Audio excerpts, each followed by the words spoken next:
In the muzzleloader field, there are always three bores that are very often used: musket, rifle, and rifled musket.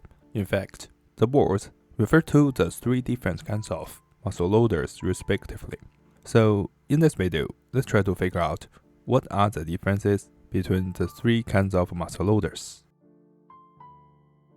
Based on the timeline, first of all, let's start from this word, musket. If we mention the word musket, we will have to mention the word arquebus first. Originally, arquebus referred to a handgun with a hook-like projection or lock on its end surface, useful for steadying it against the battle mains or other object when firing. Arquebus often had a shoulder stock, priming pan, and matchlock mechanism in the late 15th century. So under this moment, we finally got the first kind of firearm that was equipped with a trigger system. Briefly, this is arquebus. With more and more arquebus applied in the battles, more and more soldiers also wore heavier armors, and the armors made the soldiers get better defense. Because of the heavier armors, the military of lords might want to more powerful firearms, and finally, they created the heavy arquebus that should appear in Europe by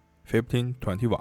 In the same year, the musket referred to these kinds of heavy arquebus. However, this meaning of a musket should be the early explanation, so it is still different with the word muskets nowadays. The watershed between the early musket and the modern musket should be the years from the 17th century and the 18th century. We know that during the years, the volley firing was the most important strategy, plus other historical factors in the military field. The people gradually stopped to focus on the heavy armors, even though it was temporary, until the heavy armor evolved into the bulletproof vest. Because of the decline of heavy armor, the heavy arquebus also died out together, but the term musket was kept. Thus, basically, we should get the modern meaning of musket at this moment. In other words, from this moment, the term musket replaces the term arquebus as a general term for shoulder arms fire weapons. Further speaking, gradually the term musket also moved to a word that has a looser definition.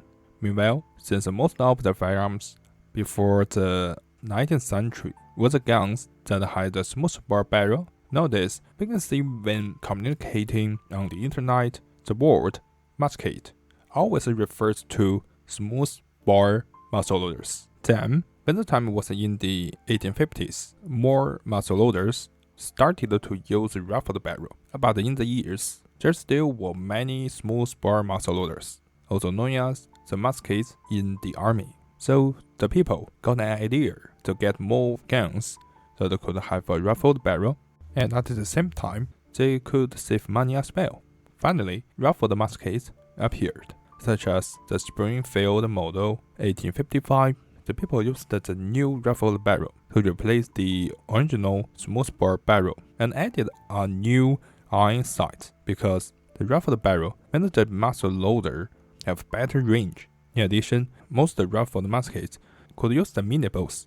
Meanwhile, the mini bolt tech got more and more mature, so it also pushed the development of the rifled musket to gradually replace the smoothbore musket. Compared with the guns designed from scratch that had a rifled barrel, the rifled musket, as a modified muzzleloader, could not be as accurate as the designed from scratch rifles. But the rifled musket still was better than a smoothbore musket. At the same time, there was another term, the rifle musket, such as British Pattern 1853 and field rifle musket. The rifle musket is very similar to the rifled musket, but after studying some history information, I found that the rifle musket might be a kind of originally new designed gun.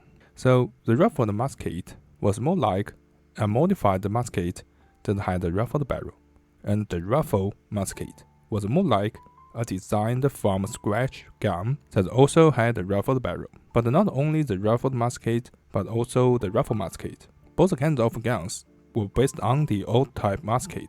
So we can see that the length of rifled muskets and the rifle muskets was as long as the length of old musket.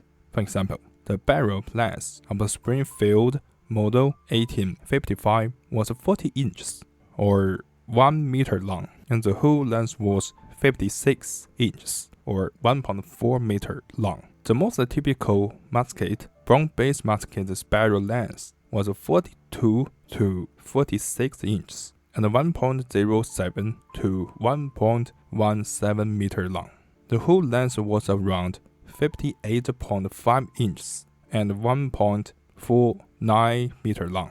Finally, we can talk about this term, rifle. In the last video, we talked about the famous Mississippi rifle, so this part of today's video also is an expanded content for the last video. In fact, in the end of the 18th century and the early part of the 19th century, the rifle had been applied in battlefield or hunting scenes, such as the Patton 1800 infantry rifle, also known as the Baker rifle, used by the British Armed Forces from 1801 to 1837. At first, it was not that every soldier could get a rifle. Basically, only the designated man could use the rifle as a sharpshooter. In the early part of the 19th century, the world didn't have a mini bow and didn't have smokeless gunpowder, so the rifle must be regularly cleaned. For example, the Baker rifle had a clean kit stored in the backstrap or patch box. If the Baker rifles, without regular cleaning, gunpowder falling would build up in the rifling grooves, and the weapon became much slower to load and less accurate. But it was mentioning that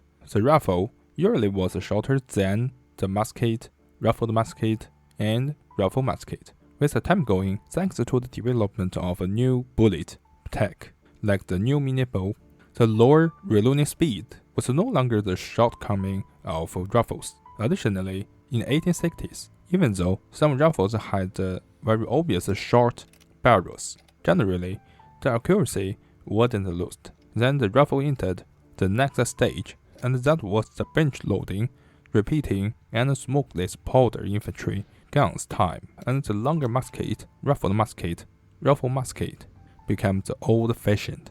In fact, not all of the rifles were kind of shorter muzzleloader. Actually, there was a long type rifle in history, and it was the famous firearm, the long rifle. The long rifle was made popular by German gunsmiths. Many German gunsmiths immigrated to America and brought the long rifle technology and the rifling tech to America.